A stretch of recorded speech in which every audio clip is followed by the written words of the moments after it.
Welcome back, SmythOS Code Warriors. In this video, we're diving into the exciting world of code components and custom scripting.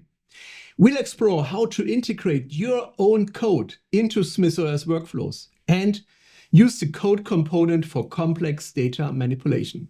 Let's kick things off by looking how to integrate custom code into your SmythOS workflows. Yes. Yeah. Yeah. So basically, would you say I'm trying to summarize here. So you had a field value that you wanted to add to the JSON that you're passing on to be processed in the for each loop, right? Yes. So you're basically injecting the persona into the response from the API call, correct? Yes. Yeah. Correct. Yes. Yeah. Yeah. That's by the way, I've done exactly the same thing before.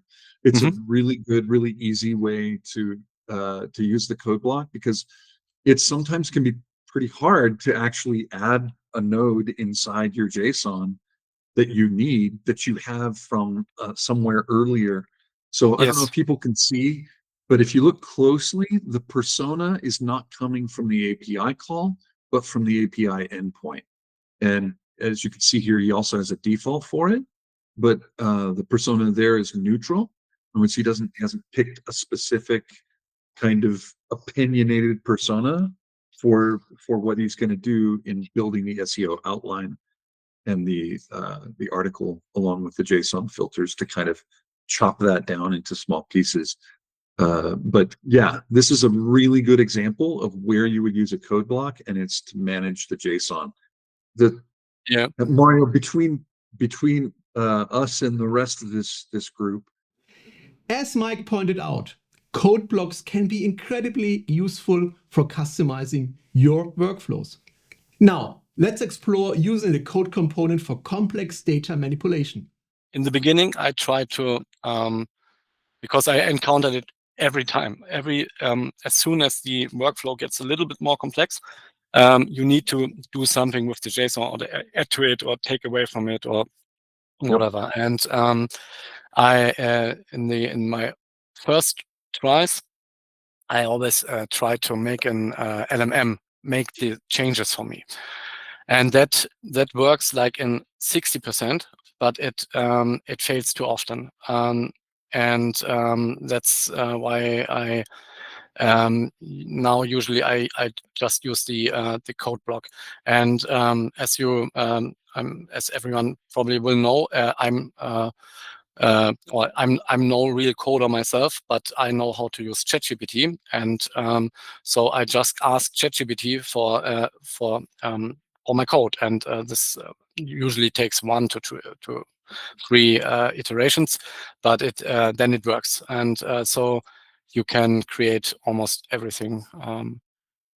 With SmythOS. So you basically, even though you needed code, you essentially made it no code by using ChatGPT. Yes. Is that correct? Yes. Yeah. Exactly. So, yeah.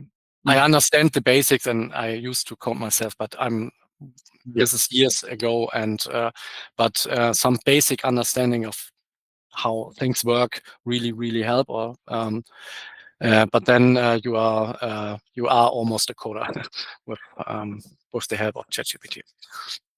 Absolutely. So thank you very much for sharing. This is fantastic. This looks like I want to say mad scientist, but you're definitely not mad.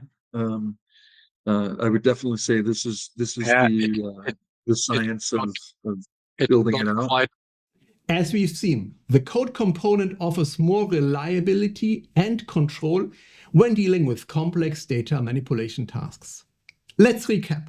We've covered how to integrate custom code into SmythOS workflows, then how to use the code component for complex data manipulation. These skills will empower you to extend the capabilities of SmythOS and create even more powerful customized agents. Thanks for watching, and we will see you in the next video. Keep coding and pushing the boundaries of what's possible with SmythOS.